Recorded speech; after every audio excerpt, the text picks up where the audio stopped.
So recently, I decided to take part in the Kenny GameJam. Now, for those who don't know, a GameJam is a challenge to create a game within a certain time limit, normally following a theme or some kind of other restriction. In this case, the GameJam rules were simple. Create a game using only assets made by Kenny, while sticking to the theme within 48 hours.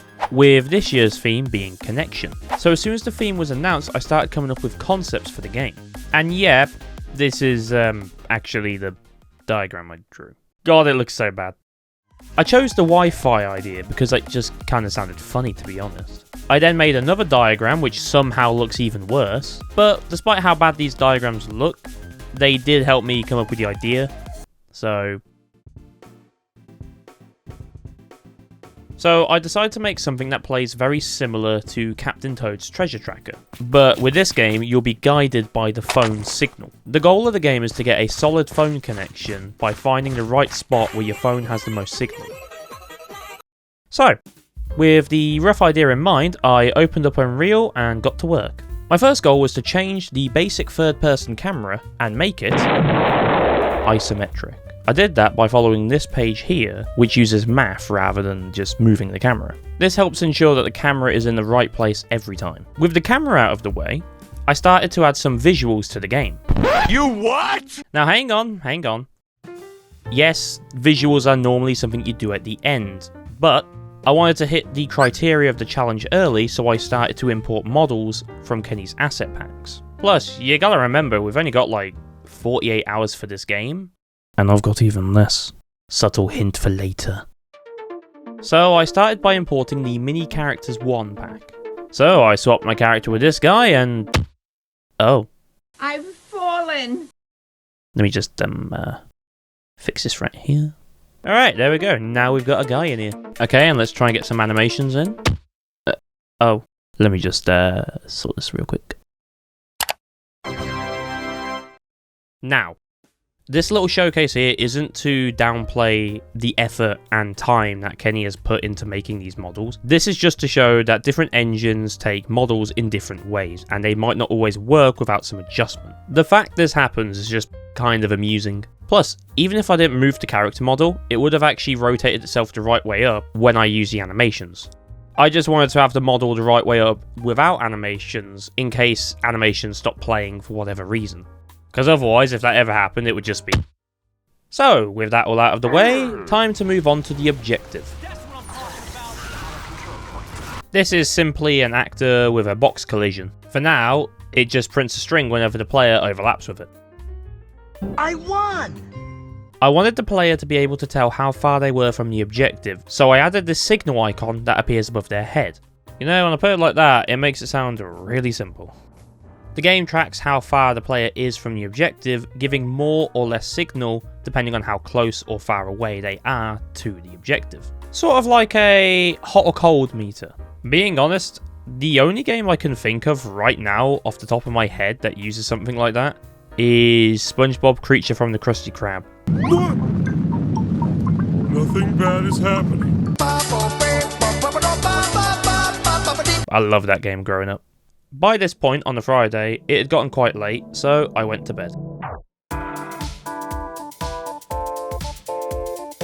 Saturday begins, and I started up my GameDev stream to begin working on the game.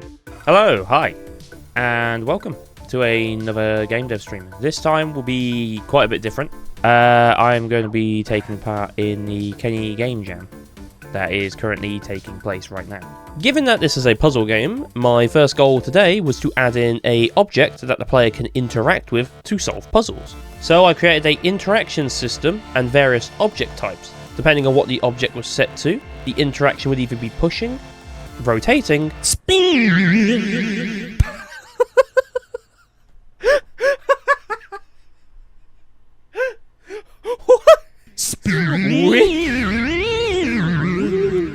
whatever made a helicopter, what the fuck?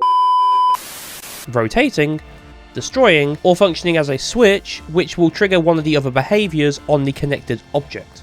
The player will be able to tell if they can interact with an object when this mouse icon appears above the object. This icon is from Kenny's input prompts pack. With all the object interactions done, I decided to add an arrow that pointed towards the objective, since 3 bars for a hot and cold meter really didn't indicate too well where it was. with the core systems in place, I started making the first level of the game. So I downloaded the platformer kit and got to work. This level is going to be the tutorial level, so I want it to be really simple. Here, the player will learn to move around and interact with some objects. And in under an hour, I created this.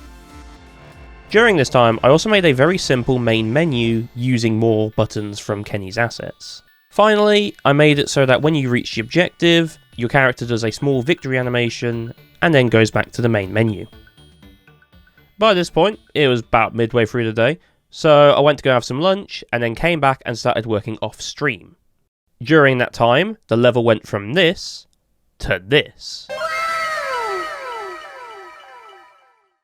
Now, game jams, especially one where there's only 2 days to make the game, are on fairly strict time limits, and giving yourself as much time as possible to make the game is incredibly important, as every second counts. Which is why I stopped working on the game to go to a friend's party for like 4 hours. Yeah, I know, but things happened to collide with each other and I really didn't want to miss this or the game jam, so I tried to do both. Did this bite me in the ass? Yes.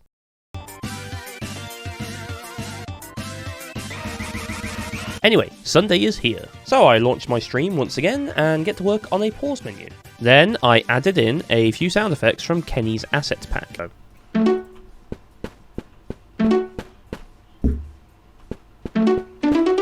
Helps make the game feel a bit more complete.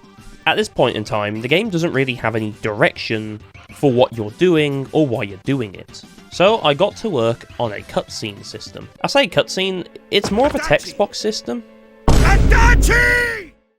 Now I have literally never done anything like this before.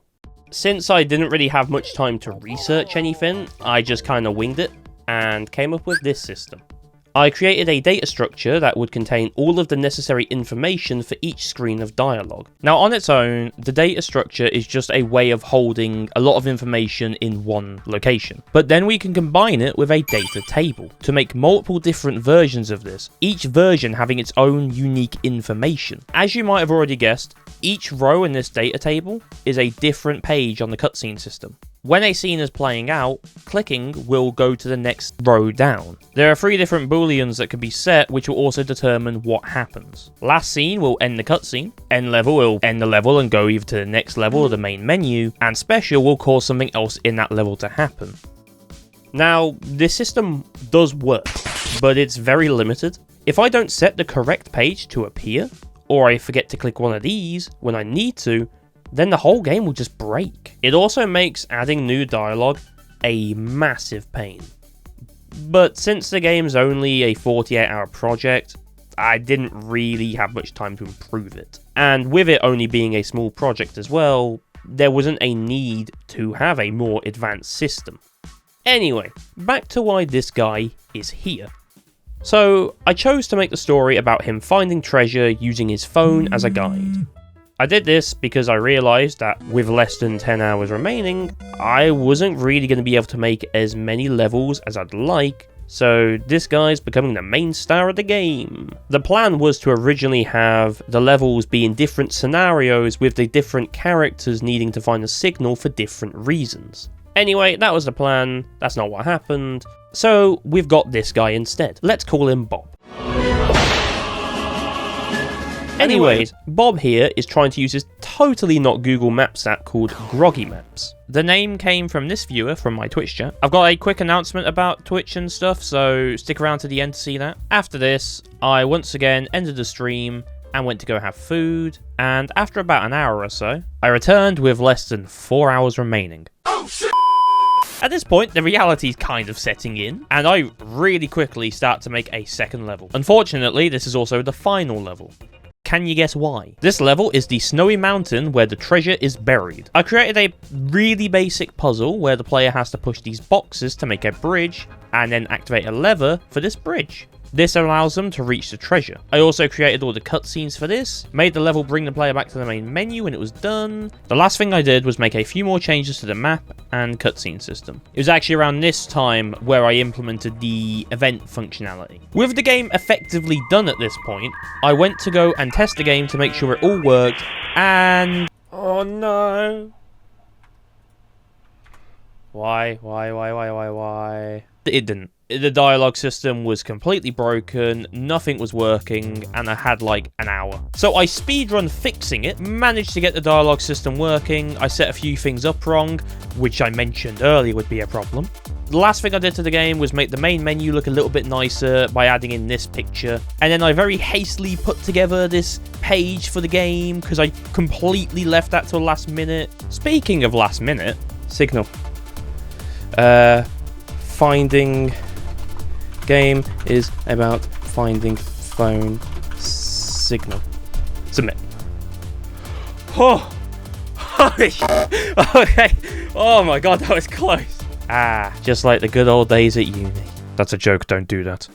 For real, I was incredibly panicked at this point and scared I'd missed the deadline due to these last minute fixes I had to do, and then uploading the project. But I managed to get it done. Anyway, the game is available on itch.io, link is in the description. The game is pretty short, it's only like a few minutes long. I had a lot of fun making this game, even though it is really simple and nowhere near what I originally intended.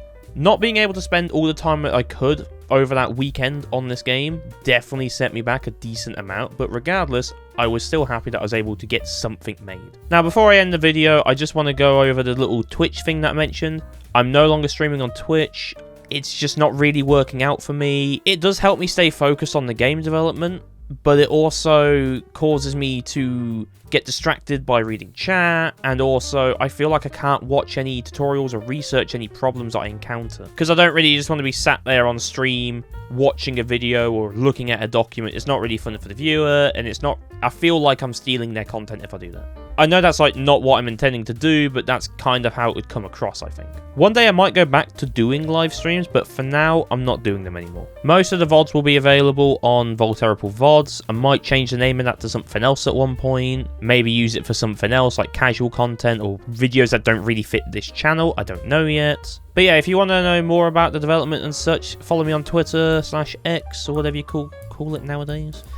And subscribe for more, like the video, as well as check me out on Blue Sky. I'm going to try and be more active on those platforms. I've been pretty busy recently and I just haven't been posting much, but I'm going to try and get back into it. And yeah, this video was supposed to come out literally months ago. It's just, I haven't really sat down and edited it together. But hey, better late than never, right? And also, if you're a game developer, I really recommend going to check out Kenny's assets. There's loads of stuff there that's really useful. And they're all available for free, and it's really awesome. Now that that's over with, time to get back to making Abyssal Plain.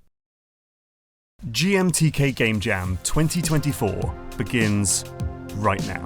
Yeah, never mind. Don't forget to like and subscribe to see how this next Game Jam goes.